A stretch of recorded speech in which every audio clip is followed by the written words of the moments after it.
Bima dan Elena, pernikahan kontrak, bab 43. Kejadian di kafe Maksimum sudah berlalu selama 2 hari.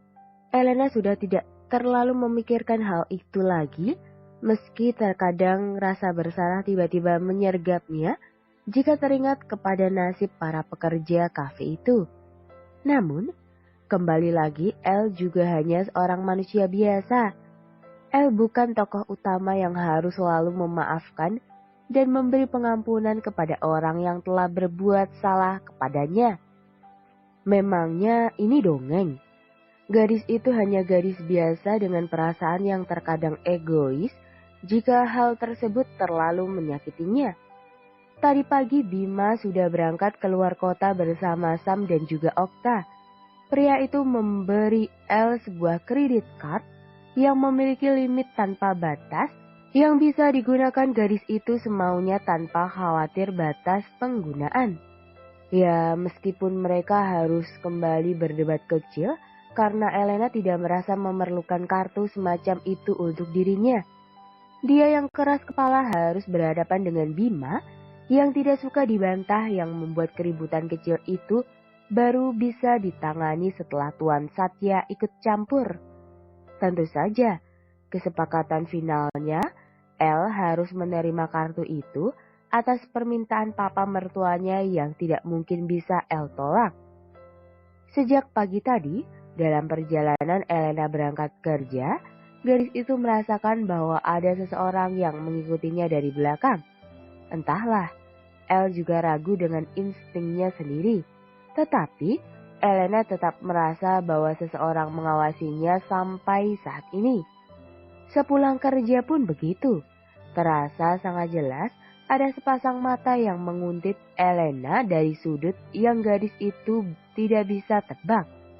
Beberapa kali, Elle menoleh ke belakang namun tidak menemukan satu orang pun yang mencurigakan. Semuanya nampak normal seperti biasa. Elena menggelengkan kepalanya, berusaha mengusir prasangka buruk dan berpikir yang positif saja. Barangkali itu hanya perasaannya saja, pikir Elle. Keesokan harinya masih tetap sama. Elena tetap merasa bahwa dia sedang diikuti seseorang. Kali ini benar-benar terasa sangat nyata ketika Elena menoleh ke belakang dan menemukan seseorang dengan jaket hoodie hitam, mengenakan masker dan topi, yang tampak berusaha bersembunyi ketika menyadari Elena yang melihat dirinya. Buru-buru Elena segera menaiki bis untuk menghindar dari si penguntit yang Elle sama sekali tidak tahu siapa. Sementara di kota A, tempat Bima mengadakan perjalanan bisnis, pria tampan itu terlihat sedang menyesap segelas sampanye seraya menatap pemandangan langit malam yang gelap tanpa bintang dari balkon salah satu hotel milik ayahnya. Aura kekuasaan nampak menyeruak mengisi seluruh ruangan. Siapapun yang berada di sana bisa merasakan itu. Tak terkecuali pria dengan tangan terikat dan mengulup di bekat lakban yang tengah bersimpuh di belakang Bima. Pria dingin dan terkenal kejam dalam dunia bisnis itu berbalik dan perlahan melangkah masuk ke dalam kamar. Dilihatnya pria yang menjadi incarannya selama di kota A itu memandang dirinya dengan ketakutan yang luar biasa. Bima tersenyum miring seraya kembali menyesap sampahnya miliknya. Tangan kiri pria itu dimasukkannya ke dalam saku celananya, membuat penampilannya benar-benar seperti iblis berwajah malaikat. Setelah gelas minumannya kosong, Bima kemudian beranjak duduk di sebuah kursi dan memberi kode kepada Sam lewat anggukan kepala agar Sam menyeret lelaki terikat itu ke hadapannya. Dengan santai, Bima menyilangkan kakinya dan bersandar di sandaran kursi dengan tangan bersedekap.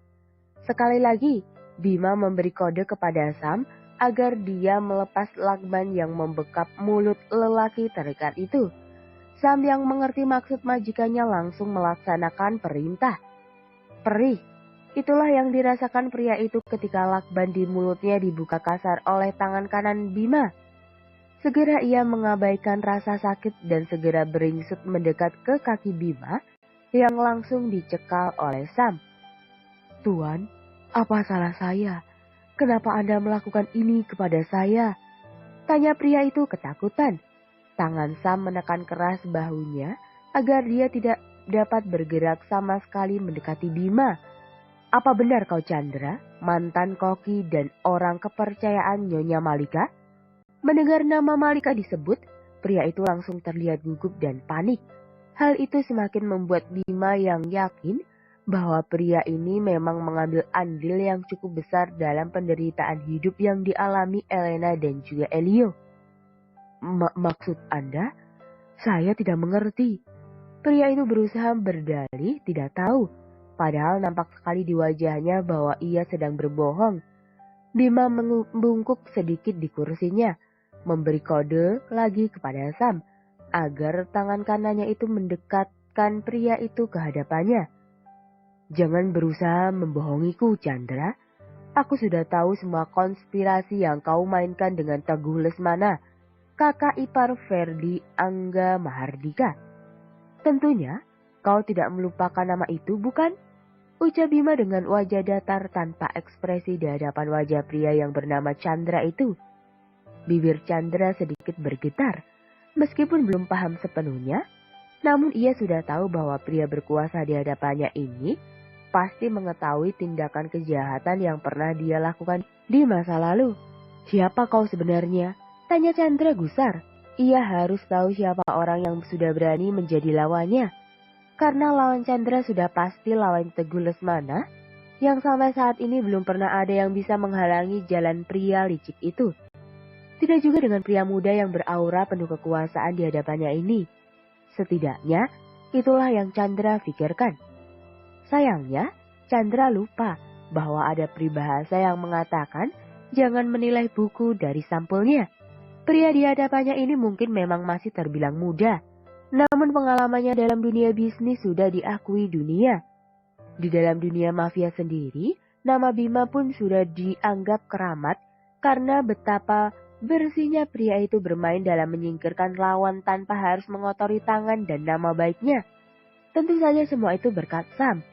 Pria yang menjadi tangan kanan Bima itu adalah sosok yang paling menakutkan dalam dunia mafia. Namun, lebih menakutkan lagi ketika orang-orang tahu bahwa monster seperti Sam berada di bawah kendali seorang Bima Dirgantara. Tak banyak yang tahu itu, tetapi yang tahu nama Bima dalam dunia hitam itu sudah pasti bukanlah kriminal kelas rendahan. Hanya kaum elit yang bisa mengakses nama Bima. "Jangan bercanda denganku, Chandra.